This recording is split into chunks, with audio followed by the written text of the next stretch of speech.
ॐ नमो भगवते वासुदेवाय। तृतीयस्कन्धः अथ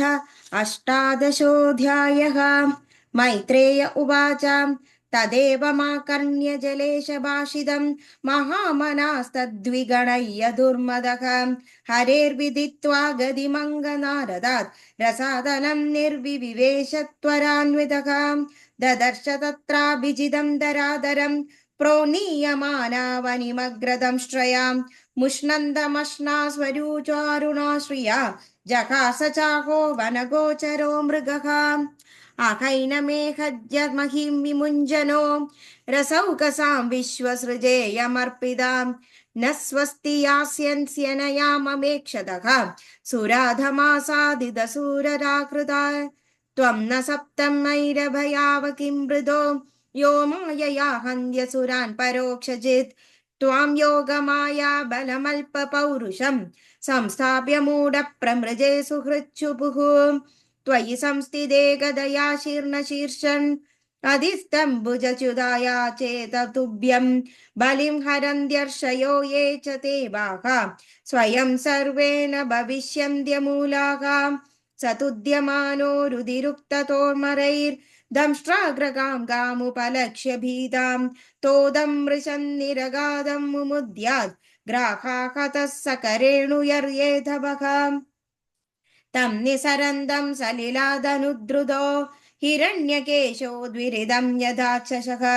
कराळदंष्ट्रो शनिनिस्वनो ब्रवीत् गदह्रियां किन्द्व सतां विगर्हितं सगामुद्धस्तदा ललिस्य जोचरे विन्यस्य तस्यामदधास्त्वदस्त्वतम् अभिष्टुदे विश्वसृजा प्रसूनै आपूर्यामाणो विबुधै पश्यतोरेः परानुशक्तं तपनीयोपकल्पं महागदं काञ्चनचित्रदंशं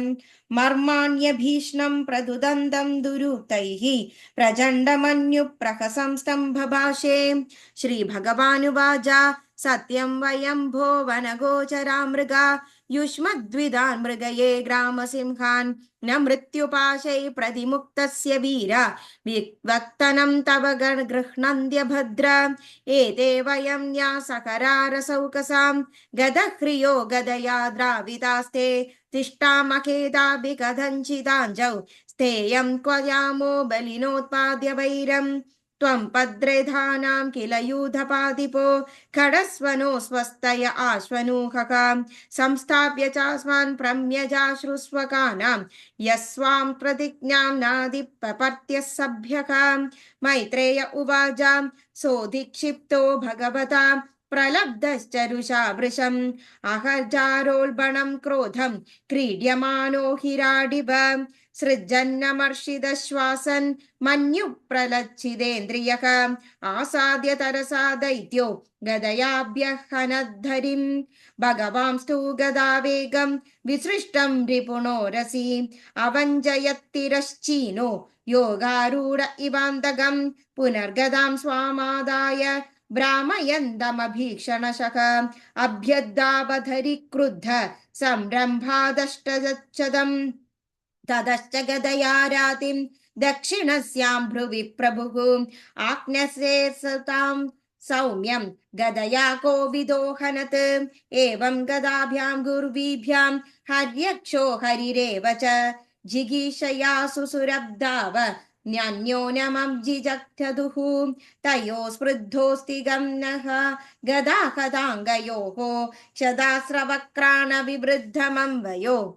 विचित्रमार्गां शरतोर्जिगीषया व्यभाजिलायामिव शुष्णिमोर्दयः दैत्यस्य यज्ञावयवस्य माया गृहीतवाराकदनोर्महात्मनः कौरव्यमह्यं द्विषतोर्विमर्दनं दिदृक्षुरागाभिर्वृतस्वराड् आसन्नशौण्टीरमपेतसाध्वसं कृतप्रतीकारमहामरार्य विक्रमं विलक्ष्य दैत्यं भगवान् सहस्रनीर्जगादनारायणमादिसूकरं ब्रह्मोवाच एष ते देवदेवानाम् अकृमूलमुपेशयुषां विप्राणां सौरभेयीणां भूतानामप्यनागसाम् आगस्कृद्भयकृद्दुष्कृतम् अस्त्र रोऽसुरः अन्वेषणं प्रतिरथो लोकानडति कण्टकः मैनं मायाविनं तृप्तं निरङ्कुशमसत्तमम् आक्रीडबलवाग्देव यथा श्रीविषमुद्धिदं न यावदेश वर्धेद स्वां वेलां प्राप्य दारुणक स्वां देवमायामास्थाय तावज्जह्यखमच्युतम् एषा घोरतमा सन्ध्या लोकचम्बट्करी प्रभो उपसम्पत्ति सर्वात्मन् सुराणां जयमावह अधुनैषाभिजिन्नाम योगो मौहूर्तिगो ह्यदात् शिवाय नस्त्वं सुहृदात्माशु निस्तरद्दुस्तरम् दृष्ट्या त्वां विहितं मृत्युम् अयमायासादिद स्वयं विक्रमैन्यं मृदे हत्वा लोकानादेहि शर्मणि इति श्रीमद्भागवते महापुराणे पारमहंस्यां संहितायां तृतीयस्कन्धे हिरण्याक्षवधे अष्टादशोऽध्यायः सर्वत्र गोविन्दनाम संकीर्तनं गोविन्द गोविन्द नारायण अखिल गुरु भगवन् नमस्ते।